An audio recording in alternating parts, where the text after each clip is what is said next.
everyone, my name is Chloe, and today I'm here to talk about my January TBR. So, first TBR of a new year. It feels refreshing and exciting, but also like, what do I want to do for TBRs for this year? So, you guys are seeing this once January has already started. That's because I got lost in the time suck that is the week between Christmas and New Year's. You guys, I feel like that week, I have big goals. I always have big goals for that week because typically my husband is either not working or it's very easy work. And so like very light work. And so either like, I'm like, okay, great. I can get all these things done. I've got an extra set of hands. Things are going to be great. Never happens. It never happens. And because you just get lost in this, like, what day is it? What time is it? All the things, especially with the holidays like New Year's and Christmas being on Mondays, I feel like it has thrown me off a little bit extra.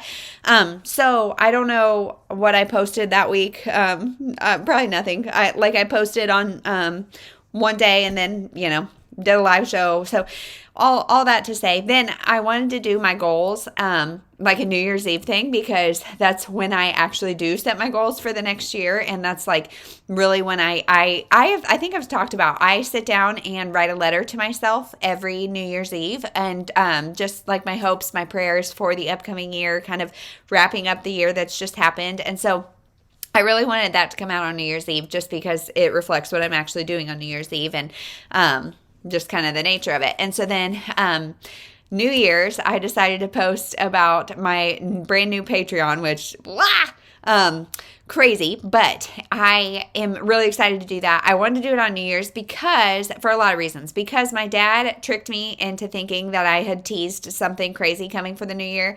I don't think I actually did, but because of him, I'm like, well, great. If people are expecting some new thing on New Year's, I guess I need to do that. So, yeah, so then all that to say, I don't want to bombard you with videos. So I don't know when you'll see this. A couple days into January, we'll talk about the TBR. Let's just get to it. So one of my goals, I'll link that video down below, but one of my goals is to read what I want. And so this year, TBRs, another goal was also to do buddy reads and readathons. So, I mean, those kind of don't make sense together, but they kind of do.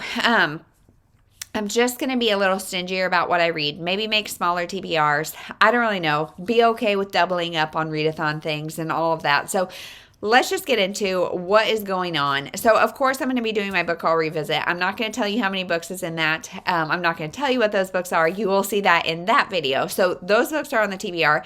And then also, I think I had talked about either in Vlogmas or something that for Christmas, what my kids did is my big two, because they are 5 and 3, they went to the library with my husband and they each picked 3 books for me to read.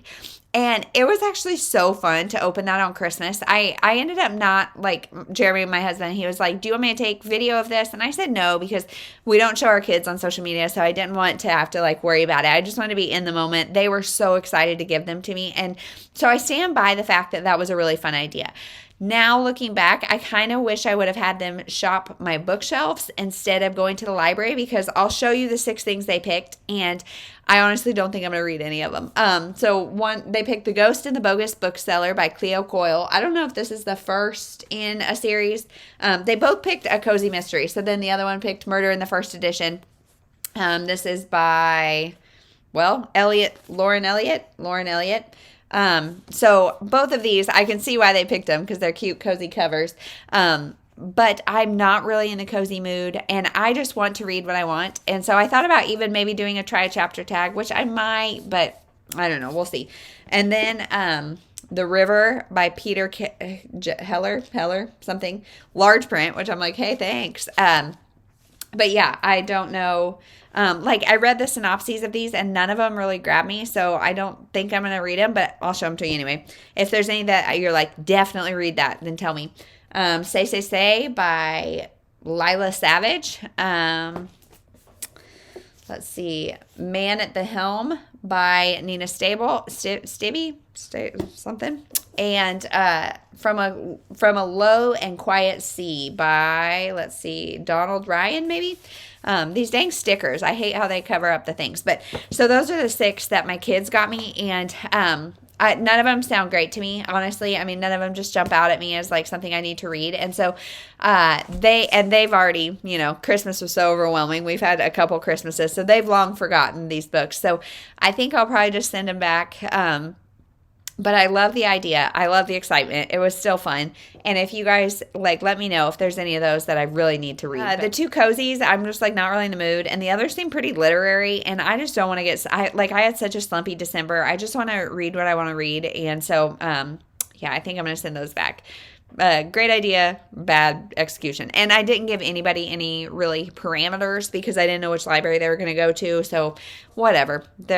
Failed project, but it was still fun. Anyway, so the only things that I'm going to commit to doing in January is my book I'll revisit, and then I'm going to be doing Oshina Gotta Read 'Em All. She does a Read in the New Year readathon, and she normally does it over New Year's, but as she said, this week is going to be crazy for her, and so she's not going to do it. And I really appreciate that. I need a minute to settle into 2024. Hello, this is what we're doing. Here's how it goes. So the readathon is going from January 14th to the 22nd.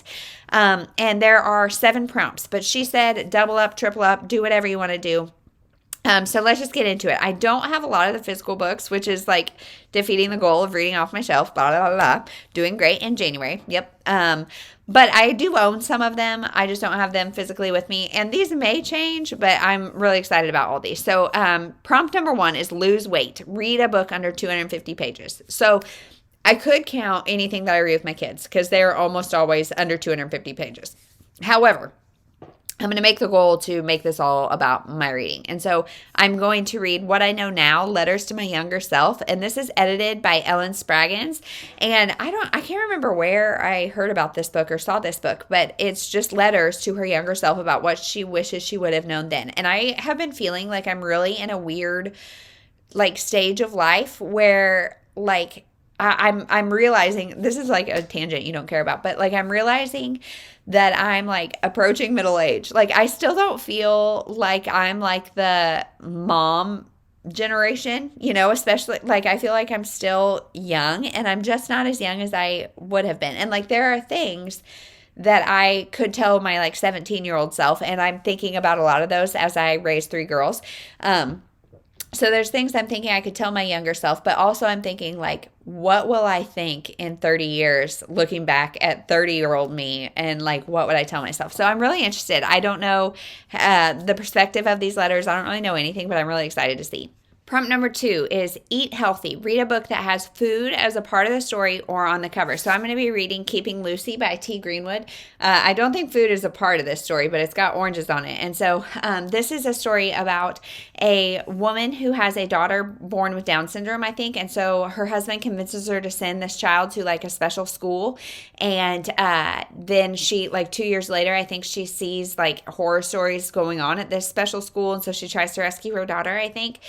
Sounds really intense. Sounds really like a good family drama, and motherhood stories, whether they're intense like this or sweet or whatever, is just my jam. So I'm hoping I'm going to really like this.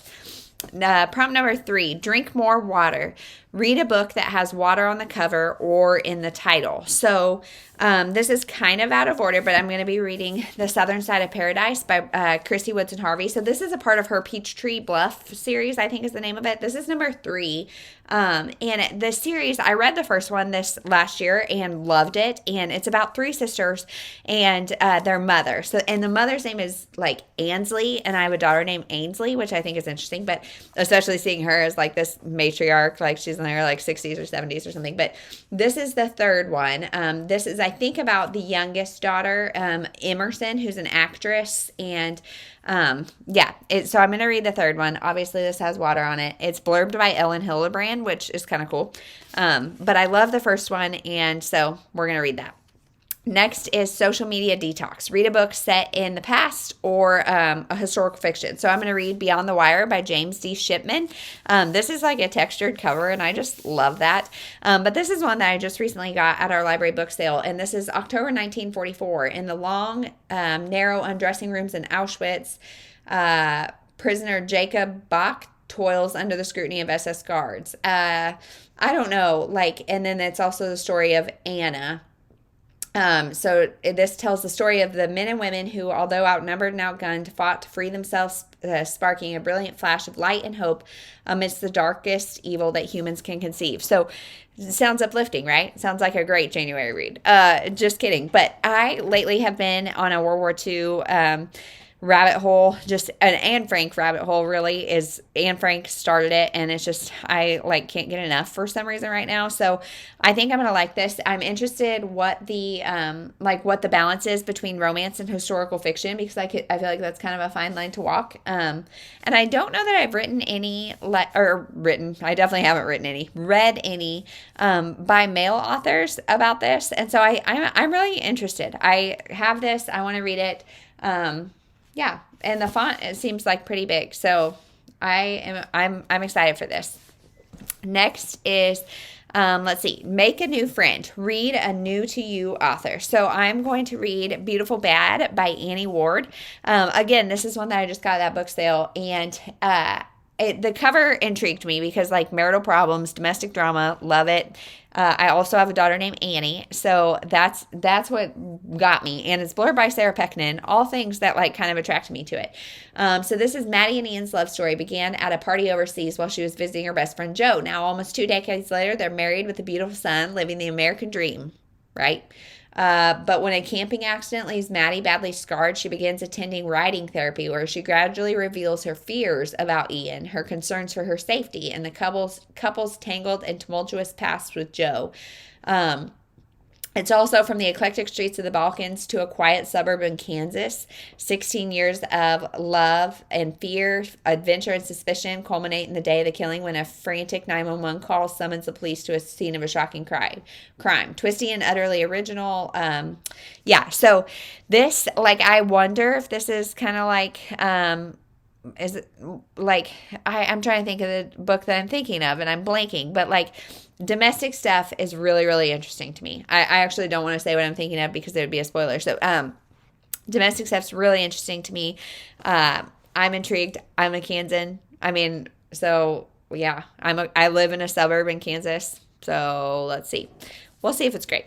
And if not, we'll move it off my shelf. So next is exercise more. Read a book in a series. So I could count this because this is number 3 in a series. But you guys, I'm a completionist and I am a stickler for rules. So I'm going to be reading number 2, which is The Secret to Southern Charm. And this, I think, is about the sister that I am most excited about. She's a mom. She's kind of in my similar stage of life, I think anyway. And so I'm really excited, intrigued, can't wait. So I'm going to be reading number 2 and 3 for that series. And then read a book you didn't pay for. I'm going to say that was The Secret to Southern Charm or What I Know Now, because both of those I'm borrowing from the library, so I did not pay for them.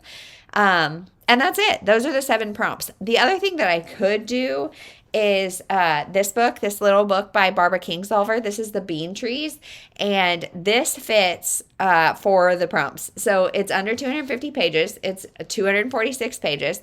Let's see. It has food, kind of. Bean tree, beans. Beans are food.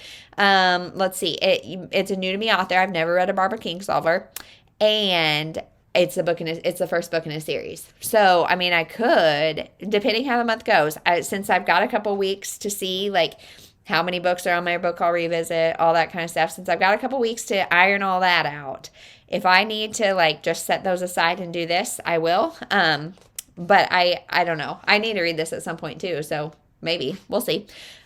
This is about Taylor Greer, clear-eyed and spirited, grew up poor in rural Kentucky with the goals of avoiding pregnancy and getting away. She succeeds on both and buys a 55 Volkswagen and heads west. But by the time our heroine pulls up on the outskirts of Tucson at an auto repair shop called Jesus is Lord Used Tires that also happens to be a sanctuary for Central American refugees, she's inherited a 3-year-old American Indian girl named Turtle. So it sounds sweet, but we'll see.